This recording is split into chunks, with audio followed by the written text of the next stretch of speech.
اللہ الرحمن الرحیم الحمدللہ رب العالمین والعاقبۃ للمتقین والصلاۃ والسلام علی سید الانبیاء والمرسلین وعلی آلہ واصحابہ اجمعین اما بعد فاعوذ باللہ من الشیطان الرجیم بسم اللہ الرحمن الرحیم الف لام میم ذالک الکتاب لا ریب فیہ آمنت باللہ صدق اللہ العظیم وبلغنا رسولہ النبی الکریم الامین ونحن علی ذالک من الشاہدین والشاکرین والحمد للہ رب العالمین مولاي صل وسلم دائما ابدا على حبيبك خير خلق كلهم یا ربی بالمصطفیٰ بلغ مقاصدنا واغفر لنا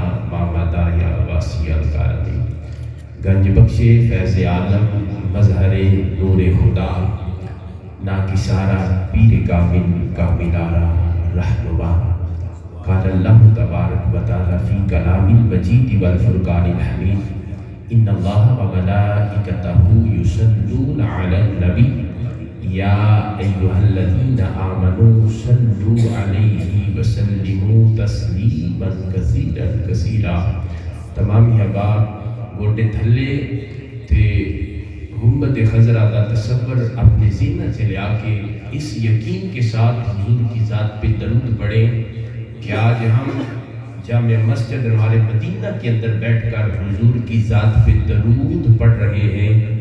اللہ کے حبیب گنبد خضرا میں بیٹھ کے ہمارا درود سماعت بھی فرما رہے ہیں اور پڑھنے والے ہر غلام کو جانتے بھی ہیں، پہچانتے بھی ہیں، جس کا ایمان اور عقیدہ ہے کہ حضور ہمارا درود خود سماعت بھی فرماتے ہیں اور اس کا جواب بھی ہمیں عطا فرماتے ہیں۔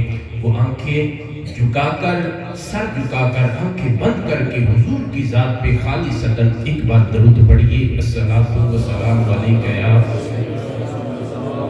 سیدی یا رسول اللہ وعلی آلہ وصحبہ یا رحمۃ للعالمین۔ احباب گرامی، آج میں اور آپ ختم قرآن پاک کے حوالے سے محفل سجا کے بیٹھے ہیں۔ جن احباب نے قرآن پڑھا، قرآن سنا، خصوص قبلہ اللہ بخش صاحب اور حافظ محمد ندیم صاحب اور اہل محلہ، جس احباب نے قرآن سنا، قرآن کے حوالے سے جتنا تعاون فرمایا، کوشش فرمائی، اللہ تعالیٰ بہتر ہمیں اجر عطا فرمانے والا ہے۔ اللہ کی بارگاہ میں دعا ہے کہ اللہ رب العزت اپنے محبوب پاک صاحب اللہ صلی اللہ علیہ وسلم کے نلان پاک کے تصدق سے اللہ ہمیں اپنی شان کے مطابق اجر و ثواب عطا فرمائے۔ احباب گرامی، کوئی لمبی چوڑی گفتگو نہیں ہے، صبح سحری کے لیے اٹھنا ہے، بس 2-4 منٹ کی گفتگو ہے۔ تمامی احباب محبت فرمائے، ذوق اور شوق سے دل کے کانوں سے سنیے گا کہ قرآن کے اندر اللہ اعلان فرما رہا ہے، الف لام میم، یہ حروف مقطعات ہے، ذالک الکتاب لا ریب فیہ، اس کتاب میں شک و شبہ کی کوئی گنجائش نہیں۔ الحمدللہ ہمارا ایمان اور عقیدہ ہے، جس کا ایمان اور عقیدہ ہے محبت سے بولے سبحان اللہ۔ احباب کرامی، قرآن پڑھنا عبادت ہے، قرآن سننا عبادت ہے، قرآن پڑھنا نبی کی سنت ہے، قرآن سننا اور قرآن سنانا حضور نبی اکرم صلی اللہ علیہ وسلم کی سنت مبارکہ ہے۔ تو احباب گرامی، آپ بڑے خوش قسمت ہیں کہ جنہوں نے قرآن سنا بھی اور قرآن سنایا بھی، حضور کی سنت کو زندہ کیا۔ رب کعبہ کی قسم اٹھا کے کہتا ہوں، اللہ کے حبیب نے خود اپنے پاک لبوں سے فرمایا کہ جو قرآن پڑھتا ہے، جو قرآن سنتا ہے، جس نے میری سنت پہ عمل کیا، اللہ کے حبیب نے فرمایا اللہ اس کو 100 شہیدوں کی شہادت کا ثواب عطا فرمائے گا۔ 100 شہیدوں کی شہادت کا جتنا ثواب پڑھنے والے کو ملتا ہے، حدیث پاک کے اندر موجود ہے، جتنا ثواب پڑھنے والے کو ملتا ہے اتنا ثواب سننے والے کو بھی رب عطا فرماتا ہے، اتنا ثواب رب پڑھنے والے کو بھی عطا فرماتا ہے۔ حضرت ابو ہریرہ رضی اللہ تعالی عنہ آپ روایت فرمانے والے ہیں کہ سرکار مدینہ صلی اللہ علیہ وسلم نے ارشاد فرمایا، حضور نے فرمایا کہ جس نے کتاب اللہ کی، اللہ کی کتاب کی ایک آیت کو توجہ کے ساتھ سنا، میرے پاک نبی نے فرمایا کہ اللہ اس کے نامہ اعمال میں دگنا ثواب لکھ دیتا ہے۔ قرآن کی ایک آیت کا اللہ ہمیں اتنا اجر عطا فرما رہا ہے، جس نے پورا قرآن پڑھا ہے، جس نے پورا قرآن سنا ہے، اس کی شان کا اندازہ کون کر سکتا ہے؟ اور میرے پاک نبی صلی اللہ علیہ وسلم کے غلاموں، پھر یہ تو سننے والوں کے بارے میں اللہ کے حبیب نے فرمایا، اور جو قرآن پڑھتا ہے ان کے بارے میں کیا فرمایا؟ اگر پریشان نہیں تو محبت نہ بولو سبحان اللہ، مسکرا کے بولو سبحان اللہ، اللہ کو سلامت رکھے۔ میرے پاک نبی نے فرمایا کہ جو بندہ قرآن کی ایک آیت کو توجہ کے ساتھ سنتا ہے اس کے نامہ اعمال میں دگنا ثواب لکھ دیا جاتا ہے۔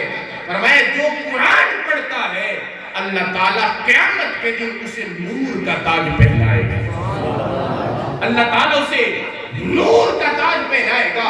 اور پھر فرمایا کہ جو بندہ قرآن کی محفل کو سجا کے بیٹھتا ہے، قرآن کے حوالے سے جو محفلیں منعقد ہوتی ہیں، جو احباب تشریف لے جاتے ہیں، وہاں جا کر قرآن کی عظمت و شان سنتے ہیں، میرے پاک نبی نے فرمایا کہ اس محفل کو اللہ تعالیٰ کے نورانی فرشتے اپنی رحمت والی پروں سے ہے اس محفل کو ڈھانپ دیتے ہیں۔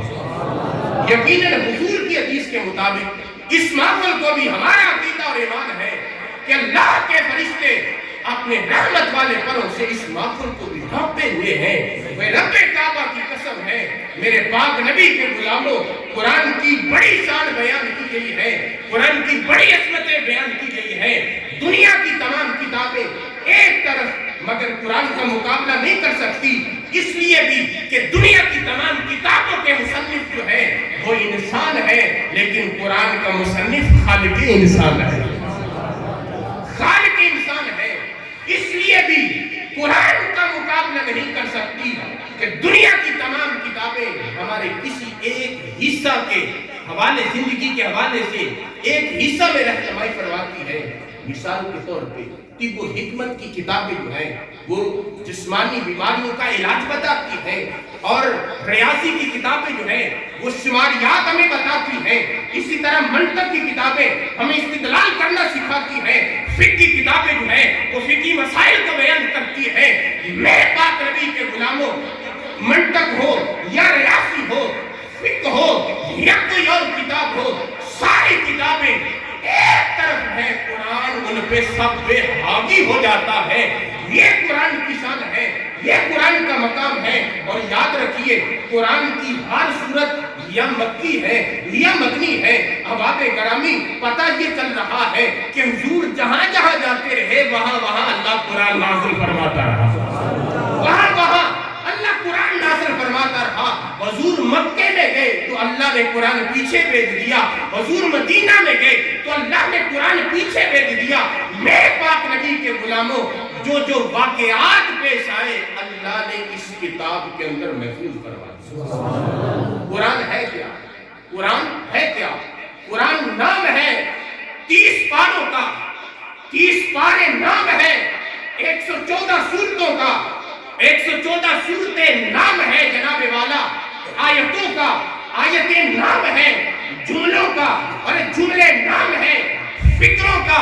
احباب گرامی یاد رکھیے قرآن کے اندر جتنے بھی الفاظ استعمال اللہ نے اپنے حبیب کی شان میں عطا فرمائے ہیں، احباب گرامی قرآن زیر زبر شد مد نام ہے آواز کا، اور آواز نام ہے نام مصطفیٰ کا۔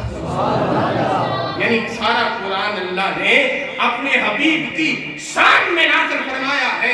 ارے کون کہتا ہے کہ جاگیردار بہتر ہے؟ کون کہتا ہے بھائی جائیداد والا بہتر ہے؟ کون کہتا ہے وزیر بہتر ہے، ارے کون کہتا ہے مشیر بہتر ہے، ارے کون کہتا ہے جناب والا کہ امیر بہتر ہے؟ آپ تجھے اللہ کے حبیب کی بارگاہ میں لے کے چلتے ہیں اور حضور سے سوال کرتے ہیں، دست بست عرض کرتے ہیں، یا رسول اللہ یا حبیب اللہ ہمیں بتائے کیا قرآن بہتر ہے یا گیتار بہتر ہے؟ یا رسول اللہ بتائے کیا قرآن بہتر ہے یا امیر بہتر ہے؟ یا رسول اللہ بتائے کیا قرآن بہتر ہے یا امیر بہتر ہے؟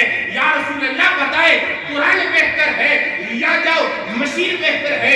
یا رسول اللہ ہمیں بتائے، ہماری رہنمائی فرمائے، یا رسول اللہ قرآن بہتر ہے یا وزیر بہتر ہے؟ میرے پاک نبی نے فرمایا خیرکم من تعلم القرآن وعلمہ، فرمایا تم میں سب سے بہتر وہ ہے جو قرآن پڑھتا ہے، قرآن سنتا ہے، قرآن پڑھتا ہے، قرآن سنتا ہے، اور قرآن کی یہ شان ہے ذالک الکتاب لا ریب فیہ، اس کی تفسیر نور بیان کے اندر بیان کی گئی ہے کہ جناب موسیٰ علیہ السلام پر جب اللہ نے تورات نازل فرمائی تو اللہ نے ایک سورت 1000 آیت پر مشتمل جو ہے نازل فرمائی، تو جناب موسیٰ کلیم اللہ کی بارگاہ میں عرض کرتے ہیں، اے رب کائنات، اے میرے خالق و مالک، اتنے بڑی کتاب جو ہے آپ نے مجھے عطا فرما دی ہے، میری امت کیسے یاد کرے گی؟ یا اے رب کائنات میری رہنمائی فرمائے۔ میرے پاک نبی کے غلاموں، اللہ نے فرمایا موسیٰ میرے محبوب کی امت آئے گی، میرا محبوب آئے گا اور اس کی امت آئے گی، آخری زمانہ ہوگا، میں اس پر اس سے بھی عظیم کتاب نازل فرماؤں گا، اس پر احسان کر دوں گا، ان کا بچہ کتاب کو، قرآن کو آسانی سے زبان یاد کر لے گا۔ یہ قرآن کی شان ہے۔ جناب موسیٰ علیہ السلام پر تورات، زبور، انجیل جتنے انبیاء آئے ان پر نازل ہوتی رہی اور بیک وقت نازل ہوتی رہی۔ جب حبیب مصطفیٰ کی باری آتی ہے، بولیے سبحان اللہ، جب حبیب مصطفیٰ کی باری آتی ہے تو میرے پاک نبی کے غلاموں، داؤد علیہ السلام، موسیٰ علیہ السلام، عیسیٰ علیہ السلام پر جو ہے وہ تورات، زبور، انجیل نازل ہوتی رہی اور بیک وقت نازل ہوتی رہی۔ اللہ نے فرمایا اے میرے نبیوں، اے میرے پیغمبروں، یہ کتابیں لے جاؤ، یہ تمہاری امت کے لیے دستور ہے، تمہاری امت کے لیے قانون ہے۔ لیکن جب حبیب کی باری آتی ہے فرمایا محبوب میں تم پر قرآن نازل کر رہا ہوں، جہاں تو ہوگا وہاں قرآن ہوگا، جہاں تو ہوگا وہاں قرآن ہوگا۔ فرمایا میں اپنے محبوب کی ذات پہ قرآن نازل فرما رہا ہوں۔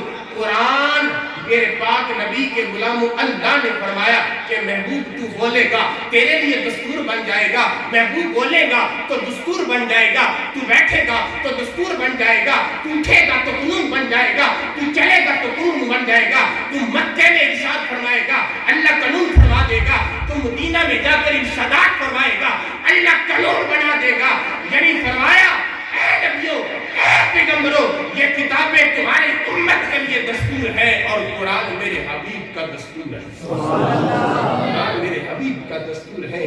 یہ کتاب، یہ شان جو ہے اللہ نے اپنے حبیب کو عطا فرمائی ہے اور اللہ کے حبیب نے یہ ہمیں شان عطا فرمائی ہے کہ آج ہم جگہ جگہ، گلی گلی، کوچے کوچے میں قرآن کا پیغام دے رہے ہیں۔ یہ ہماری خوش قسمتی ہے۔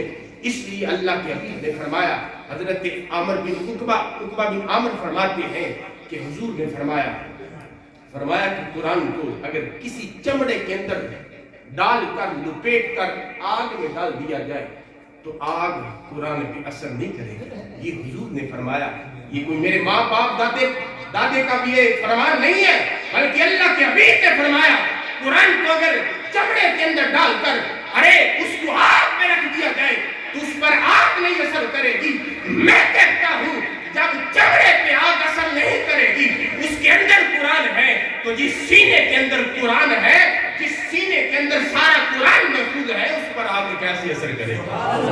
اس پر آگ کیسے اثر کرے گی؟ حضور نے فرمایا قرآن پڑھنے والے کو اور قرآن سننے والے کو کہا جائے گا کہ علیحدہ علیحدہ ہو جاؤ۔ جب قرآن پڑھنے والوں کی باری آئے گی، اللہ فرمائے گا کہ اے میرے بندو، اے میری محبوب کے امتیوں، قرآن پڑھتے جاؤ اور چڑھتے جاؤ، الحمد سے لے کر والناس تک، جہاں قرآن ہو جائے گا، فرمایا اے قرآن پڑھنے والوں وہاں تمہاری منزل ہوگی۔ اللہ کی حضور دعا ہے کہ اللہ ہمیں صحیح قرآن پڑھنے کی، رمضان المبارک کے بعد بھی اسی طرح مسجد کی جو رونقیں ہیں بحال رکھنے کی اللہ ہمیں توفیق اور ہمت عطا فرمائے۔ حضور نے فرمایا قرآن سے برکتیں حاصل کرو۔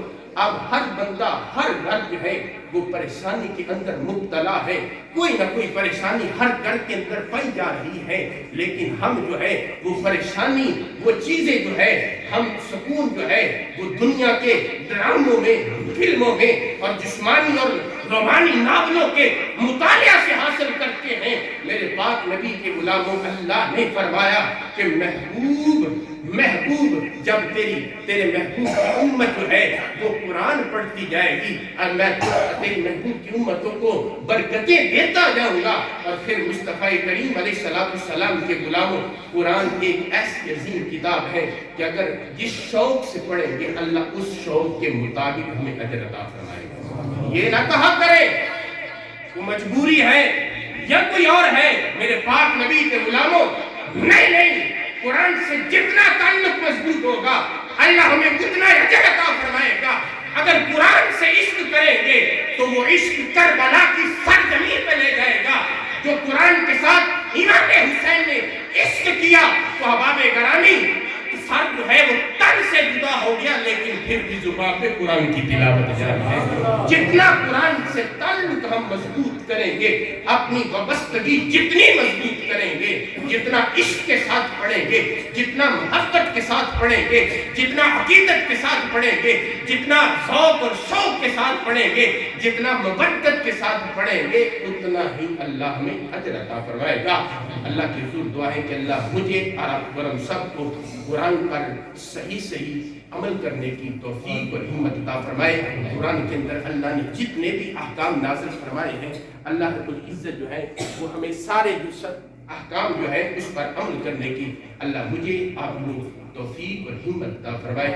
آمین آمین بجاہ النبی الامین۔ جس دوست احباب نے تعاون فرمایا لنگر میں اور چندے کے حوالے سے، جس حوالے سے دوست احباب نے اکٹھا کیا، یہ ساری محبت، یہ سارا اجر جو ہے اللہ اپنی شان کے مطابق ہمیں ضرور اجر عطا فرمائے گا۔ یہ ہماری محنت، یہ کوشش، یہ کاوش ہماری رائے گانی جائے گی، ہمارا عقیدہ اور ایمان ہے۔ احباب گرامی، قرآن کی خدمت کریں، مسجد کی خدمت کریں، اللہ کی رضا حاصل کرنے کے لیے، مجبوری سمجھ کے نہیں کہ ہم کریں گے، وہ کہیں گے بھائی اس نے بڑا کام کیا ہے، اس نے فلاں کر دیا ہے، اس نے فلاں کر دیا ہے۔ فرمایا انما الاعمال بالنیات، اعمال کا دار و مدار جو ہے وہ نیتوں پر ہوتا ہے، نہ کہ لوگوں کو دکھانے کے لیے۔ ہمارا ایمان ہے یقیناً ہم ہر قدم اٹھائیں گے اللہ کی رضا کے لیے اٹھائیں گے۔ اللہ مجھے آپ کو سب کو عمل کی توفیق اور ہمت عطا فرمائے۔